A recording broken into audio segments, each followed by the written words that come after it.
Hello, नमस्कार, आदाब, सत श्री अकाल और अस्सलाम वालेकुम। मैं हूं मोहम्मद अहमद काज़मी, लेकर आया हूं आपका पसंदीदा कार्यक्रम आपके रूबरू। डोनाल्ड ट्रंप और नेतन्याहू के बीच मुलाकात हुई है, उसको समझना अपने आप में एक बड़ा काम है। एक तरफ जहां हमास ने जिस तरह से इजरायली कैदियों को रिहा करते हुए अपनी ताकत का मुजाहिरा किया है, उसके दरमियान ट्रंप साहब सोच रहे हैं कि यहां से तमाम फिलिस्तीनियों को हटाना बहुत आसान है और उनको मिस्र और जॉर्डन में बसा दिया जाएगा और वो एक बहुत बेहतरीन प्रॉपर्टी बनाएंगे, बहुत बड़ा शहर बनाएंगे। शायद उनके जहन में कहीं है कि स्मार्ट सिटी बनाएंगे। क्या कुछ है, क्या इसके इम्कानात हैं? इन दोनों लीडर्स के बीच में जो बातचीत हुई है उसके क्या मानी है और दुनिया को उसे कैसे समझना चाहिए, इस सब पर बात करने के लिए मेरे साथ मौजूद हैं सीनियर जर्नलिस्ट शेख मंजूर साहब। शेख मंजूर साहब, एक लंबे अरसे से उनका एक तजर्बा है, इंटरनेशनल अफेयर्स को बहुत नजदीक से देखा है और हमने बहुत कुछ सीखा है शेख मंजूर साहब से।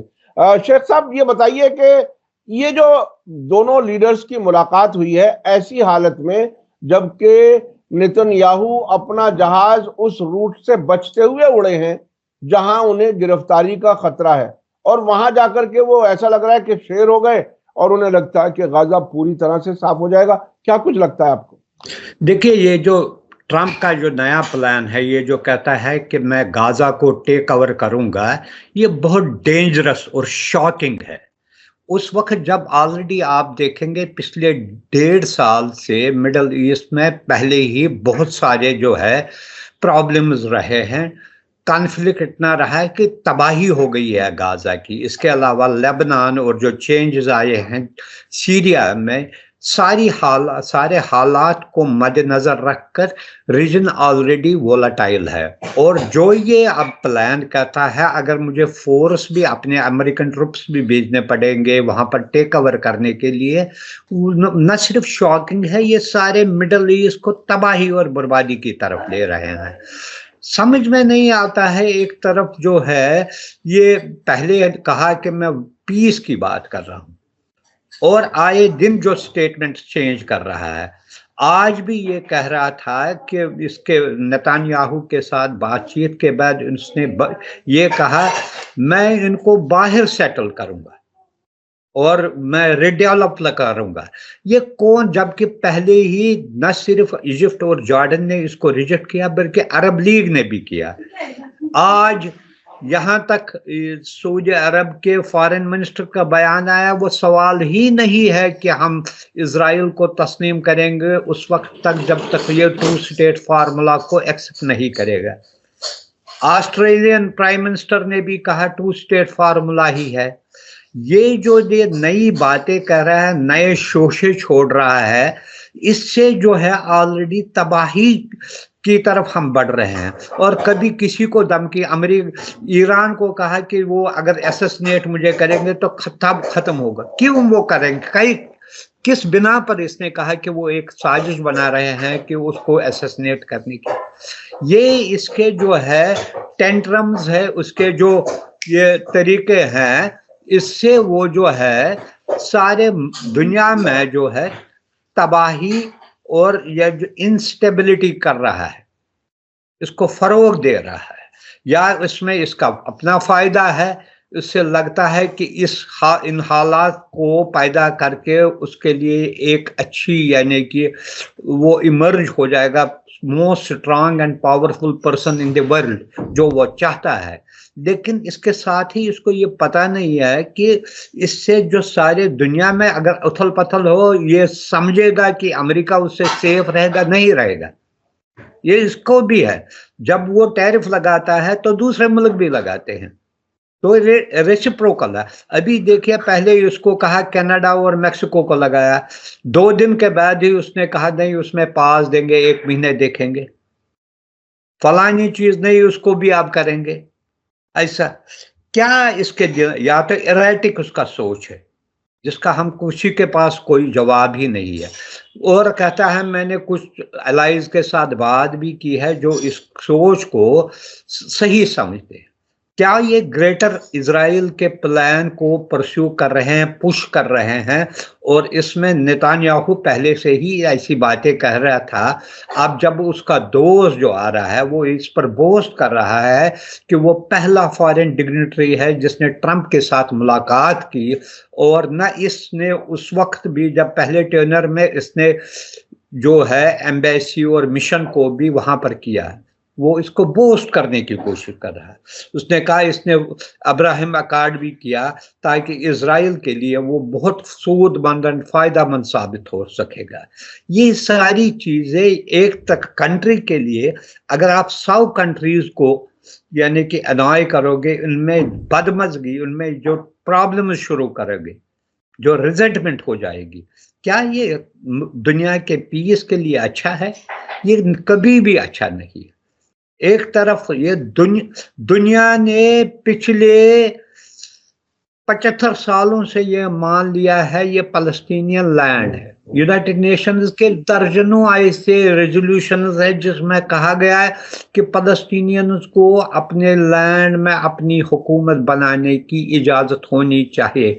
यहाँ तक कि यूनेस्को ऑब्जर्वर स्टेटस भी दिया है यूएन में फलस्तीन को, और ये भी एक चल रहा है उसको स्टेट का, ये इंडिपेंडेंट स्टेट को माना जाए। इसमें भी एक रेजोल्यूशन आया है।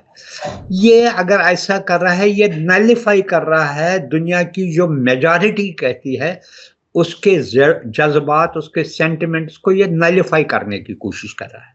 अच्छा शेख साहब, ये बताइए कि अभी जो जिस हालत में जंग बंदी हुई है उसमें इजराइल की नाकामी के नतीजे में जंग बंदी हुई है, हमास के साथ भी और हिजबुल्लाह के साथ भी।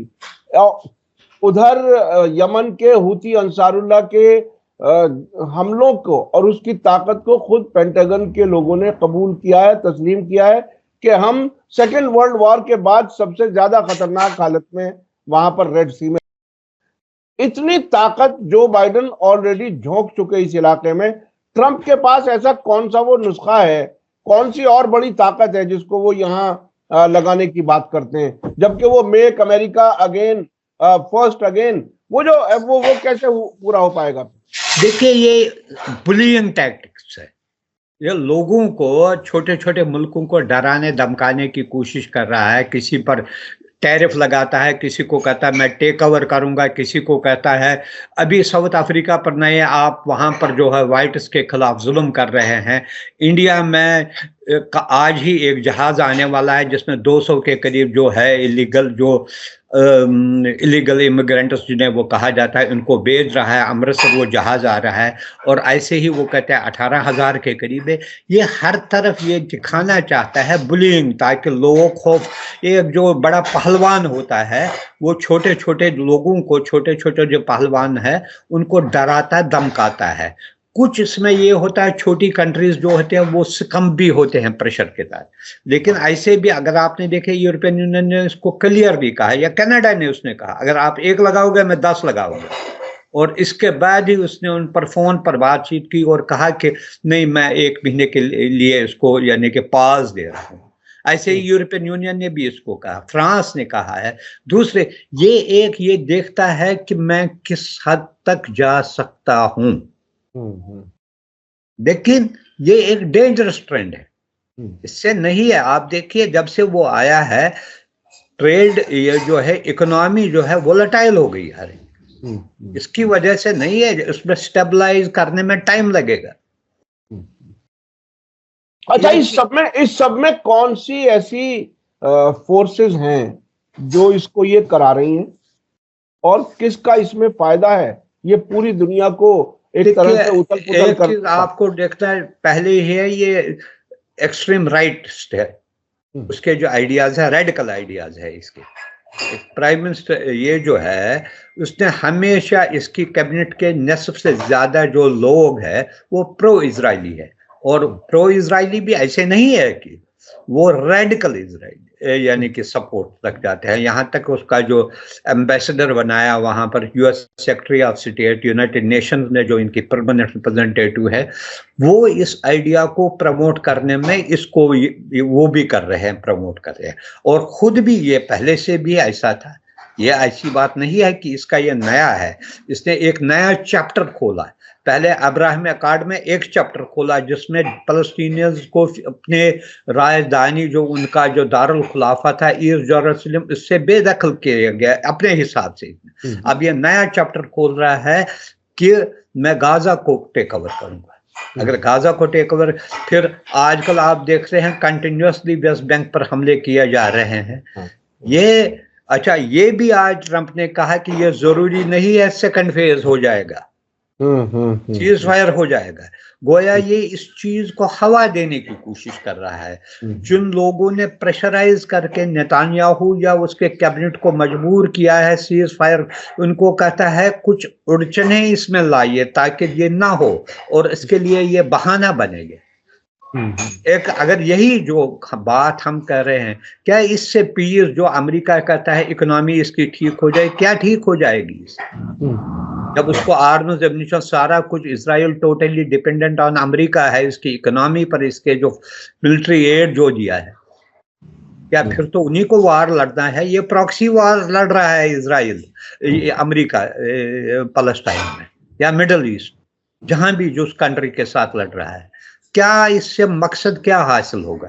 75 इयर्स में जो तबाही इस रीजन ने देखी है, पहले जो है जब इनको निकाला गया है, फलस्तीनियंस को अपने एरिया से निकाला गया इलाकों में, फिर कितने वार हुए वहां आप देखिए। अच्छा शेख साहब एक चीज तो तय हो गई कि जब ये जंग शुरू हुई थी तो अमेरिका जो बाइडेन सरकार ने भी और नेतन्याहू ने भी ये कहा था कि ये हम सबको यहाँ से खत्म करना चाहते हैं, गाजा को साफ करना चाहते हैं। उस टाइम भी ट्रंप ने कहा था फिनिश देम ऑफ, उस तरह की बातें की थी। तो अब ये तय हो गया पॉलिसी के लिहाज से, पॉलिसी की हद तक, कि वो पूरी तरह से यहाँ से फिलिस्तीनियों का सफाया करना चाहते हैं। अब उसके खिलाफ जो फोर्सेस हैं वो इस हद तक ताकतवर हो चुकी हैं कि वो भी अब कहती है कि अगर ये खिलाफ वर्जियां होंगी तो हमास ने भी धमकी दी है, हिजबुल्लाह ने भी धमकी दी है, और यमन की तरफ से भी कहा जा रहा है कि अगर सीज फायर के वायलेशंस होंगे तो हम हमले फिर से शुरू कर सकते हैं। तो अगर यहां तक बात पहुंच गई कि बिल्कुल वो तो साफ चाहते हैं, कहां जाएगी दुनिया, क्या होगा? ईरान भी तैयारी कर रहा है, वो रोजाना नए हथियारों का टेस्ट कर रहा है, दुनिया को दिखा रहा है कि उसके पास भी ताकत है। आगे क्या हो सकता है, फिर क्या होगा? देखिए, मुझे नहीं लगता है कि, एक तो कहने वाली बात है, जैसे उसने अपने जो प्रेसिडेंट बनने के बाद उसने इतने जो है एग्जीक्यूटिव ऑर्डर्स निकाले, उनमें से नस्ब से ज्यादा जो है वो खटाई में ही पड़ गए। एक तो ये है। दूसरी बात, इसको जो है ना निकालेगा कहाँ इनको? पहले ये जो प्रैक्टिकल बात है, there should be some country should be there to offer them land, उनको रिफ्यूज देने के लिए, उनके लिए जमीन चाहिए।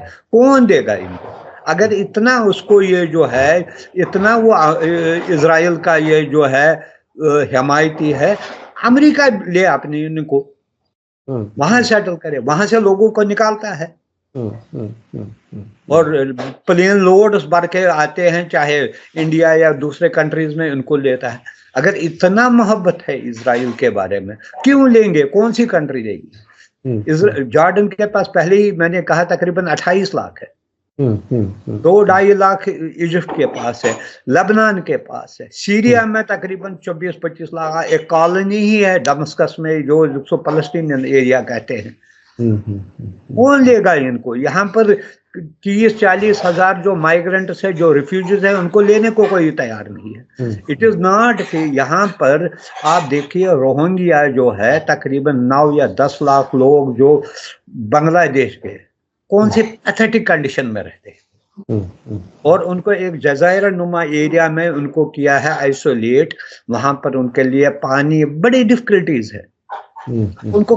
इसका it needs billions of dollar, और फिर वो इस मुल्क के लिए भी जो है, जो भी मुल्क लेगा उसके लिए भी प्रॉब्लम्स है। क्या वो उनको सिटीजनशिप देगा? क्या उनको रिफ्यूजी स्टेटस देगा?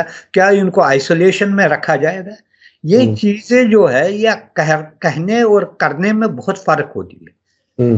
अच्छा, जिस तरह से इलॉजिकल तरीके से अमेरिका और इजराइल अपने मामलात को हल करना चाहते हैं, उनके साथ जो मुल्क खड़े हैं, क्या उनका दिमाग काम नहीं कर रहा है? क्या जो एलाइज हैं, क्या वो जो एलाइज हैं जिसमें भारत भी है, इजराइल और अमेरिका से अच्छे ताल्लुकात हैं, क्या हम भी उस हद तक नंगे हो जाएंगे कि तमाम फिलिस्तीनियों को वहां से बाहर निकालने के हक में हम खड़े हो जाएंगे? पहले जो अब की बार ये सिर्फ दो लोगों की जोड़ी है। आप देखिए कल जो है यूएस एड जो उसने बंद किया है, एक प्रोग्राम जो होता था, इसने फलस्तीन में भी जो चला रहे थे, गाजा में वो चला रहे थे, वहां पर डेमोक्रेट्स ने जबरदस्त प्रोटेस्ट किया उस पर। दूसरी बात ये है, इसमें सिर्फ दो ही है, जोड़ी यही है, क्योंकि ये एक दूसरे को कम्प्लीमेंट कर रहे हैं। इसमें कोई भी, अभी तक फ्रांस ने इसको पहले स्पेन ने रिजेक्ट किया, इसको सारे यूरोपियन यूनियन वो नहीं कर रहे हैं, क्योंकि उनको लिए भी ये हर एक के लिए ये जो है मुसीबत बन रहा है इस लिहाज से। It is not one country, मतलब जो कंट्रीज इसके अलाइज भी है, छोड़िए ना, एक तो ईरान के साथ पहले से ही इनका जो चल रहा था, या चाइना के साथ इनका जो है एडवर, लेकिन इन कंट्रीज को India is very close ally, या वैसे नेटो वाले जो थे, यूरोपियन वाले हमेशा उन्होंने साथ दिया। कनाडा उसका इनका जो है कोई एक ही सिक्योरिटी सिस्टम चल रहा है, इंटेलिजेंस शेयरिंग में करते हैं, उस पर लगाया। ये जो है ऐसे नहीं चलता है, दुनिया ऐसे नहीं चलेगा। और particularly if you claim to be the leader of the world, you have more responsibility towards other countries. आप उनको ऐसे अच्छा, यूरोप और नेटो के जो मेंबर मुल्क हैं, जो अमेरिका के नजदीक तरीन एलाई हुआ करते थे और बाकायदा उस पे वो भरोसा करते थे एक दूसरे पर, एक दूसरे की मदद खूब करते थे, अब ये ट्रंप के दौर में वो भी दूर हो जाए, चीन भी और रूस भी और सबसे जो है वो एक तरह से नाता तोड़ ले, तो क्या ये खुद अमेरिका के आइसोलेशन का दौर शुरू होने वाला है क्या? देखिए ये हमेशा आप देखिए, जब कोई अपनी स्पेस वकेट करता है, दूसरा आदमी वहां पर आता है, ये लॉ ऑफ नेचर है।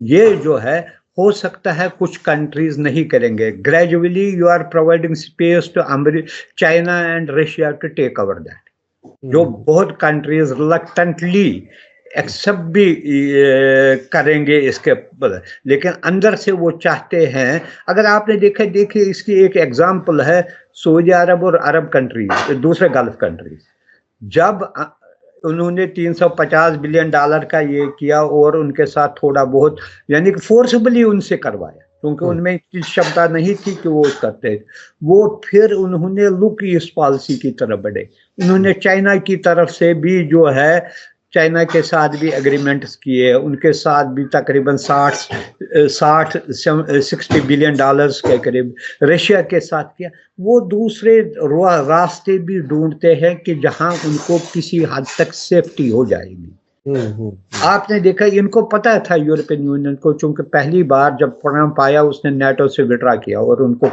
कंपेल किया कि आप अपने जो है मिलिट्री एक्सपेंडिचर आप अपना बढ़ाइए, इसके लिए मैं देने को लिए तैयार नहीं।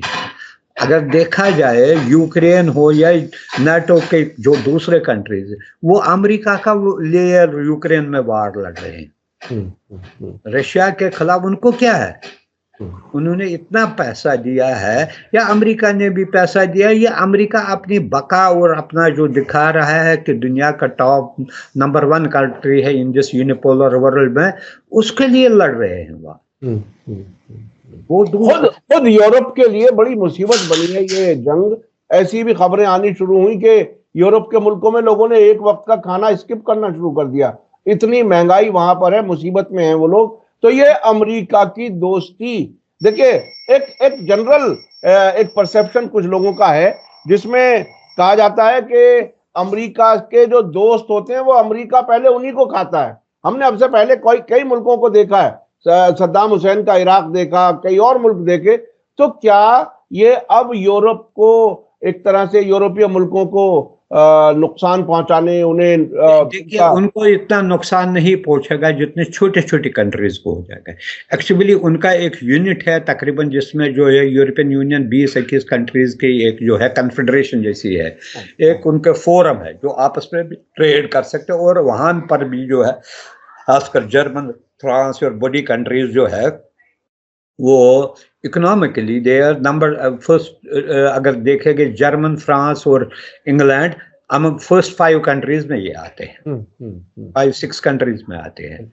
इसमें सिर्फ यूएस, चाइना और फिर बाद में इंडिया आता है। ये बहुत पावरफुल इकोनॉमीज है, लेकिन जंग की वजह से इनको भी स्ट्रेन आ गया है। अगर उनको लगा ये है दे हैव, देखिए प्रॉब्लम कहाँ शुरू होती है। प्रॉब्लम शुरू होती है अभी भी 50% जो ट्रेड है दुनिया में वो थ्रू डॉलर होता है। जब ब्रिक्स ने कहा हम अपनी करेंसी शुरू करेंगे, इसको लगाइए।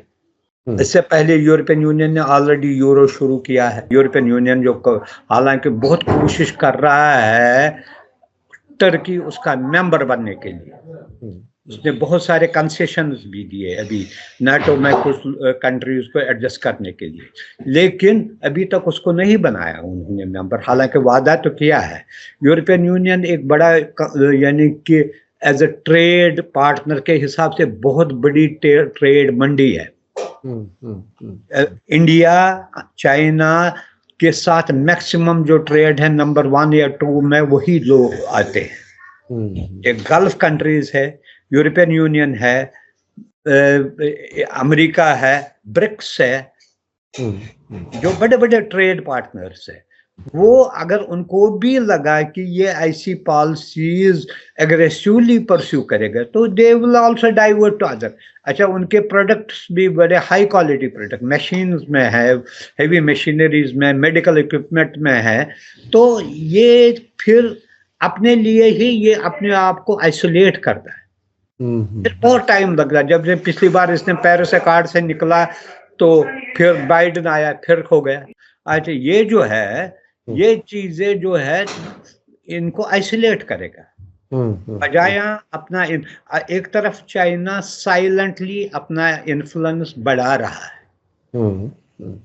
आप देखिए, अगर आप एशिया के कंट्रीज में ही देखिए, मालदीव, श्रीलंका, बांग्लादेश, पाकिस्तान, म्यांमार, वहां पर इसके एक नेटवर्क सी बन गई है।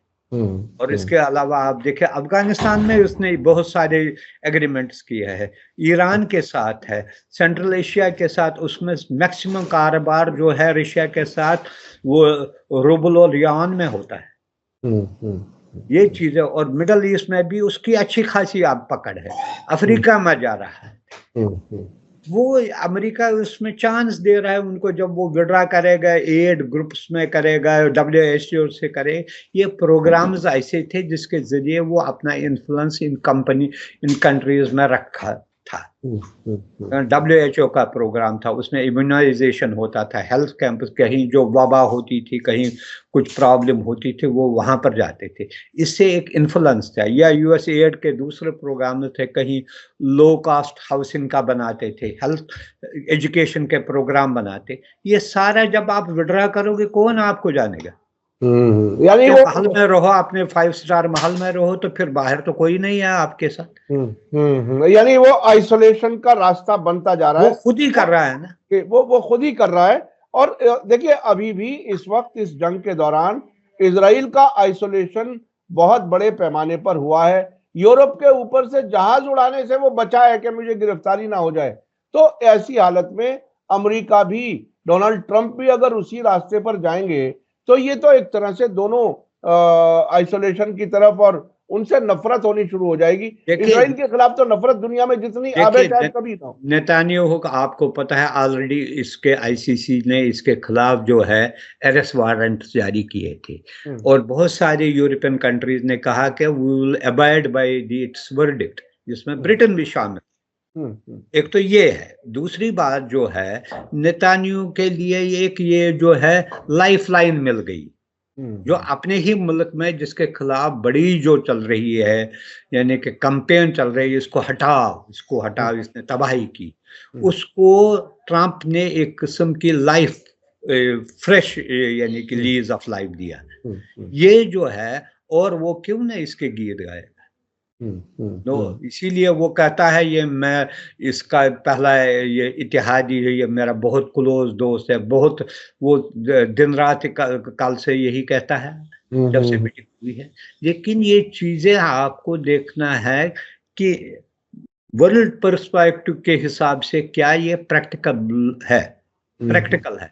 अच्छा शेख साहब, क्या आपने कुछ महसूस किया शुरुआती पहली प्रेस कॉन्फ्रेंस में या पहले 2-3 दिनों में ट्रंप ने कहा कि इट इज देयर वॉर, मतलब ये हमारी जंग नहीं है, इजराइल के सिलसिले में कुछ इस किस्म का उन्होंने, हालांकि उनकी जो फ्रेजिंग और रीफ्रेजिंग होती है उसे समझना अपने आप में बहुत मुश्किल होता है कि वो कहना क्या चाह रहे हैं।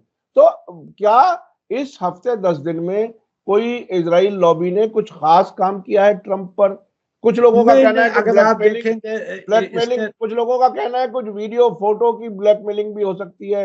मुझे नहीं लगता। मुझे देखिए, आपने कहा इससे इलेक्शन से पहले ही इसने कहा था कि मेरे पास मिडल ईस्ट के लिए एक प्लान है।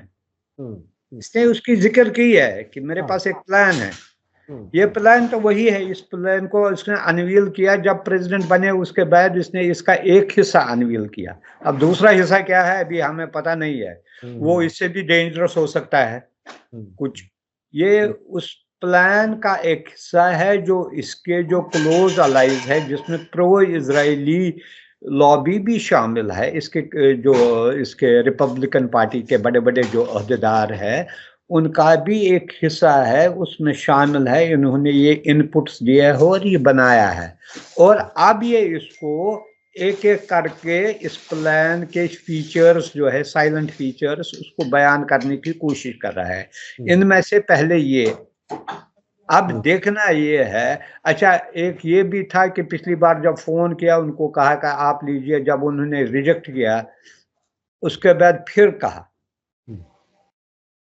ये देखता है, ये देखना चाहता है कि मेरा प्रेशर कब तक का। अच्छा, इनमें प्रॉब्लम ये है, और नहीं, दोबारा जब कहा तो उसमें एक और सेंटेंस जोड़ दिया कि उन्हें ये करना है क्योंकि हम भी उनके लिए बहुत कुछ करते हैं। तो मेरे जहन में जो एक सवाल आ रहा था, ये जो सऊदी अरब ने इनकार किया, मिस्र ने, जॉर्डन ने इनकार किया, इनकी हैसियत क्या है जब ये बंद कमरों में सब कुछ उनके सामने ऐसा लगता है कि सजदा कर लेते हैं और उनके कहने पर यस माई बाप कहते हैं? ये इनके इनकार के मानी क्या है? क्या वो वाकई? देखिए, एक चीज है जो तो देखिए, जब अपने पर बनती है ना उस वक्त अपना एलाइज भी, लेकिन देखिए इसमें आपको सऊदी अरब और इजिप्ट और जॉर्डन को डिफरेंशिएट करना चाहिए। अगर आप देखेंगे, ट्रंप ने पहले ऑर्डर में सारा जो है फॉरेन एड बंद किया एक्सेप्ट इजिप्ट और इजराइल के लिए। मिलिट्री एड उसने सिर्फ इसको, क्योंकि मिलिट्री एड सबसे ज्यादा यूएस जब से ये आया है, पहले से ही देते थे, बीच में जो मुर्सी का टाइम है उन दिनों कम किया था। मैक्सिमम मिलिट्री एड तकरीबन $1.5 बिलियन के करीब एनुअली वो उनको देता है, और इजराइल उनको एग्जेम्पशन मिला। जॉर्डन पहले से इसका फादर, और उनसे पहले से ही ये बड़े क्लोज एलाइज रहे हैं, उनको भी फाइनेंशियली वो मदद करते हैं। अब सऊदी अरब को फाइनेंस की जरूरत नहीं है, इनके दो प्रॉब्लम्स ओवर है। इनका बॉर्डर मिलता है इजराइल के साथ, और ऑलरेडी जैसे हमने कहा वेस्ट बैंक जो इलाका जो था जेरूसलम, तो ये पार्ट ऑफ जॉर्डन था, उसमें एक कनेक्शन है।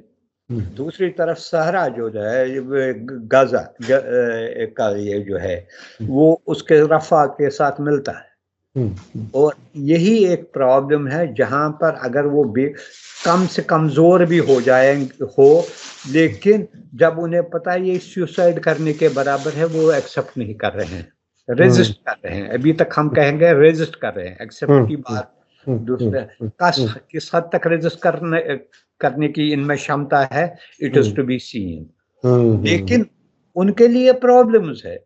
इकोनॉमी, सऊदी अरब फाइनेंशियली उसको जरूरत नहीं है, अमेरिका को सऊदी अरब की इस वजह से जरूरत है फाइनेंस के लिए, जो वो बल्क में दे सकता है, $200 बिलियन जैसे उसने कहा मैं करूंगा, उस इसलिए वो इससे जो है डिफरेंट है, लेकिन इन्फ्लुएंस है, ट्रमेंडस इन्फ्लुएंस जो इसकी जो पॉलिसी, चूंकि इनके जो रूलर्स रहे हैं they have been all along, उनका CIA का उनका सपोर्ट रहा है।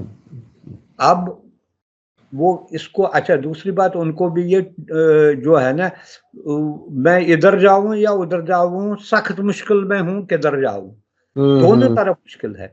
अगर वो करेंगे तो वो अल्टीमेटली इनका अपना ही यानी कि खत्म हो जाएगा। कोई भी मुल्क जो है कमजोर से कमजोर बादशाह ही क्यों न हो, प्रेसिडेंट ही क्यों न हो, जब अपने पर बनती है he will try his best to avoid it.